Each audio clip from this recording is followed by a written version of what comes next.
Hi hello నమస్తే friends, ఛానల్కి స్వాగతం. నేను మీ భాస్కర్. మనం ఈ వీరా ఆర్ట్స్ అనేది స్టార్ట్ చేసి ఇంచుమించు 2 నుంచి 3 నెలలు అవుతుందండి. ఎన్నో వీడియోస్ ఇందులో అప్లోడ్ చేయడం జరుగుతుంది. మంచి సమాజానికి సంబంధించిన ఇన్ఫర్మేషన్ కావచ్చు, కరెంట్ అఫైర్స్ కావచ్చు, ఇందులో క్లియర్గా ఎక్స్ప్లెయిన్ చేయడం జరుగుతుంది. అందరూ వీడియోస్ చూస్తున్నారు కానీ ఛానల్ని మాత్రం సబ్స్క్రైబ్ చేయట్లేదు.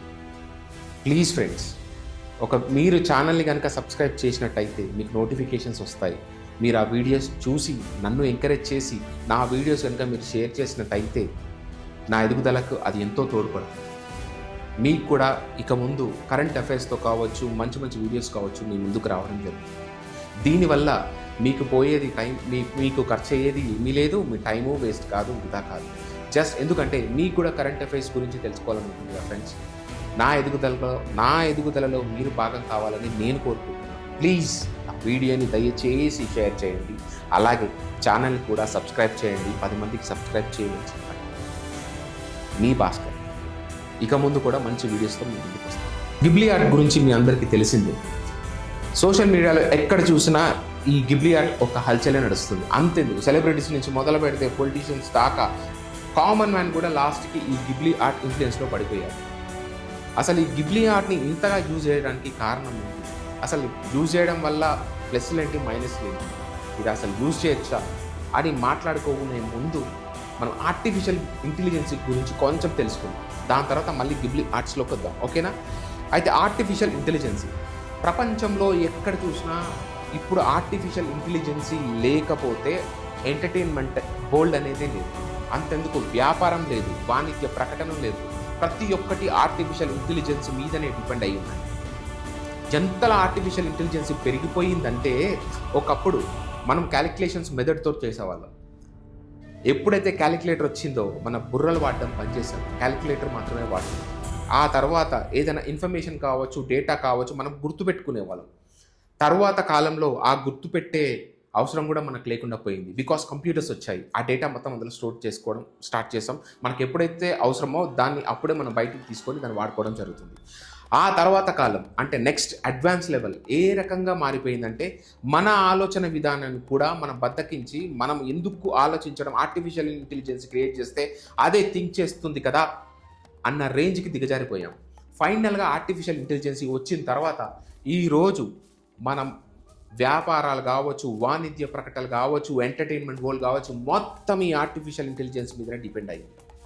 అంతెందుకు ఒక యూట్యూబ్ క్రియేటర్ ఒక వీడియో క్రియేట్ చేయాలంటే తన దగ్గరున్న స్టోరీస్ కావచ్చు, లేకపోతే ఇన్ఫర్మేషన్ కావచ్చు, న్యూస్ కావచ్చు, మీకు అందజేయాలంటే దానికి తగ్గట్టుగా తనకు కావాల్సిన ఇమేజెస్ కావచ్చు, వీడియోస్ కావచ్చు, అంతెందుకు ఆడియో కూడా ఫైనల్గా తను ఈ ఏఐ ద్వారానే జనరేట్ చేసి మీ ముందుకు తీసుకురావడానికి జరుగుతుంది.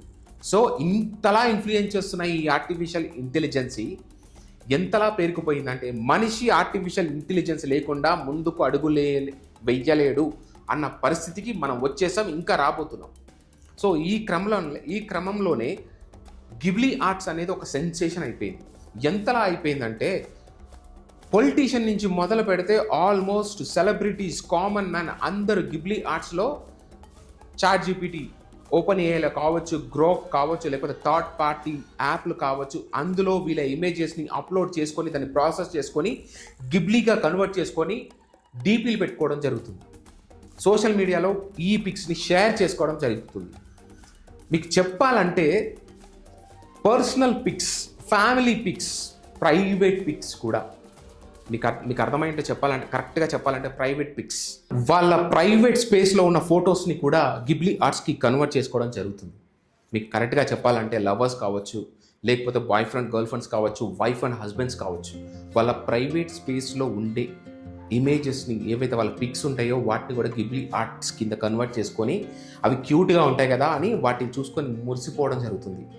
సో వాళ్ళకి తెలియని విషయం ఏంటంటే మీరు ఎప్పుడైతే మీ డేటాని థర్డ్ పార్టీ అప్లికేషన్స్కి మీరు ఇస్తున్నారో వాళ్ళ ఆ డేటా రిట్రీవ్ చేసుకొని దాన్ని ప్రాసెస్ చేసి మీకు గిబ్లీ ఆర్ట్ రావడం జరుగుతుంది. అయితే ఆ గిబ్లీ ఆర్ట్ వస్తుంది, మీరు హ్యాపీగా ఉన్నారు, పర్లేదు. ఆ రిట్రీవ్ చేసుకున్న డేటా ఏమవుతుంది ఒక్కసారి ఆలోచించండి ఫ్రెండ్స్. ఆ డేటాను వాళ్ళు మిస్యూజ్ చేస్తే ఎంత పెద్ద ప్రమాదం వచ్చే అవకాశం ఉంది ఒక్కసారి ఆలోచించండి. ఎందుకంటే ఆల్రెడీ దీన్ని డేటా సైంటిస్టులు వాన్ చేస్తున్నారు. మీ పర్సనల్ ఇమేజెస్ని మీరు గిబ్లీ ఆర్ట్ కింద కన్వర్ట్ చేసుకొని ఎంజాయ్ చేస్తున్నారు, అంతా బాగానే ఉంది. బట్ మీరు ప్రమాదంలో పడుతున్నారు. మీ పర్సనల్ డేటాని, మీ ఫేషియల్ ఫీచర్స్ కావచ్చు, లేకపోతే మీ పర్సనాలిటీస్ కావచ్చు, మీరు వాళ్ళకి అమ్మడం కాదు, ఫ్రీగా ఇవ్వడం జరుగుతుంది. ఏ సాఫ్ట్వేర్ అయినా సరే, ఏ అప్లికేషన్ అయినా సరే మీకు ఎందుకు ఫ్రీగా ఇస్తుంది ఒక్కసారి ఆలోచించండి. They are using your data. ఎప్పుడైనా సరే ఎవరైనా సరే ఒక క్రియేటర్ కావచ్చు, లేకపోతే ఒక జనరేటర్ కావచ్చు, వాళ్ళకి అవసరం పడుతుంది వీడియోస్ కావచ్చు, ఇమేజ్ కావచ్చు జనరేట్ చేసుకోవడానికి. వాళ్ళు ఒక సిచ్యువేషన్ కొట్టి కమాండ్ ఇచ్చినప్పుడు మీ వీడియోస్ కానీ మీ ఫొటోస్ కానీ బయటికి రావాలంటే, వాళ్ళకి సంబంధించిన ఫొటోస్ కానీ వీడియోస్ కానీ బయటికి రావాలంటే మీ వీడియోస్ కానీ మీ ఫొటోస్ కానీ యూజ్ చేయడం జరుగుతుంది. ఒకవేళ దాన్ని అన్ప్రాపర్గా యూజ్ చేస్తే మీ పరిస్థితి ఏంటి? ఎందుకంటే ఇవాళ రేపు ఏఐ జనరేట్ చేస్తున్న ఇమేజెస్ ఎలా ఉన్నాయంటే పోల్చుకోలేదు. ఎగ్జాక్ట్గా అది ఏఐయా లేకపోతే ఒరిజినలా అని గెస్ చేయడానికి టైం పడుతుంది.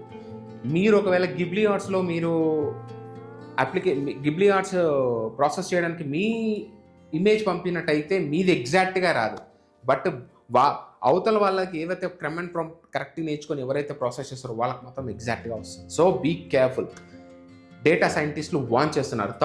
థర్డ్ పార్టీ అప్లికేషన్స్ మీరు యూజ్ చేస్తున్నట్టయితే మీ ఇన్ఫర్మేషన్, మీ డేటా సెక్యూర్ కాదు. Be careful. Alert my friends, this is a red alert. ఇప్పుడు మనం గిబ్లీ ఆర్ట్ సృష్టికర్త గురించి మాట్లాడుకుందాం. ఈ గిబ్లీ ఆర్ట్ని క్రియేట్ చేసింది హయాఓ మియాజాకి. ఈ మియాజాకి జపాన్లో స్టూడియో గిబ్లీ అని స్థాపించారు. తినతో పాటు ఇంకిద్దరు కలిసి స్థాపించారు. తిను స్థాపించినప్పుడు వీళ్ళు హ్యాండ్ తోటే మొత్తం డ్రా చేసేవాళ్ళు ఈ గిబ్లీ ఆర్ట్. వీళ్ళు చాలా యానిమేషన్స్ కావచ్చు, యానిమేషన్ మూవీస్ కావచ్చు రిలీజ్ చేశారు. షార్ట్ మూవీస్ కూడా తీయడం జరిగింది యానిమేటర్గా.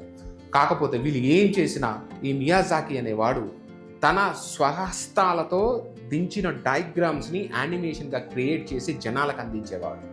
సో ఈ గిబ్లీ ఆర్ట్ అనేది చాలా ఫేమస్ జపాన్లో, టోక్యోలో. మియాజాకి సృష్టించిన ఒక మూవీ ద బాయ్ ద హరైన్. ఈ మూవీ 2023లో రిలీజ్ కావడం జరిగింది. రిలీజ్ అయిన ఈ మూవీకి 2024లో ఆస్కర్ అవార్డు కూడా రావడం జరిగింది. ఎందుకంటే తను స్వయంగా ఎన్నో సంవత్సరాలు కృషి చేసి చేతులతో డ్రాయింగ్ చేసి వాటన్నిటిని యానిమేషన్గా మలిచి ఆ స్టోరీని ప్రజలకు అందించడం జరిగింది. ఇది ఆషామాషి విషయం కాదండి. సొంత చేతులతో కొన్ని సంవత్సరాలు పడుతుంది డయాగ్రామ్ వేయాలంటే. సో అలా చేసినందుకు గాను తనకి అవార్డు రావడం జరిగింది. అయితే ఈ గిబ్లీ ఆర్ట్ ఒక ప్రత్యేకత ఏంటి అంటే, అసలు జనాలకి ఎందుకు ఇంతలా నచ్చుతుందంటే, మీరు ఎలాంటి పిక్ అప్లోడ్ చేసినా సరే, ఏది అప్లోడ్ చేసినా సరే చాలా క్యూట్గా, చాలా ఫైన్గా మీ ముందుకు రావడం జరుగుతుంది. అందుకే జనాలు వీటి మీద మోహంతో ఇమేజెస్ని గిబ్లీగా కన్వర్ట్ చేసుకొని సంతోషపడడం జరుగుతుంది, ఫ్రెండ్స్తో షేర్ చేసుకోవడం జరుగుతుంది. అయితే 2016లో మియాజాకి దీని గురించి మాట్లాడుతూ 2016లో తన స్టూడెంట్స్ కావచ్చు, లేకపోతే అప్పుడప్పుడే ఆర్టిఫిషియల్ ఇంటెలిజెన్స్ని ఇంకా ఫర్దర్గా మూవ్ చేసుకోవడం కొంతమంది తన దగ్గరికి వెళ్ళి తను సృష్టించిన దీన్ని ఏఐగా చేస్తే ఎలా ఉంటుందని తన దగ్గర చెప్పినప్పుడు తను చాలా ఇన్సల్ట్గా ఫీల్ అయ్యాడు. ఎందుకంటే కొన్ని సంవత్సరాల పాటు కృషి చేసి మీ ముందుకి డయాగ్రామ్స్ వేసి యానిమేట్ చేసి మీ ముందుకు తీసుకొస్తున్నాను నేను, నా కళని మీరు కొన్ని సెకండ్స్లో క్రియేట్ చేసి అవమానిస్తున్నారు.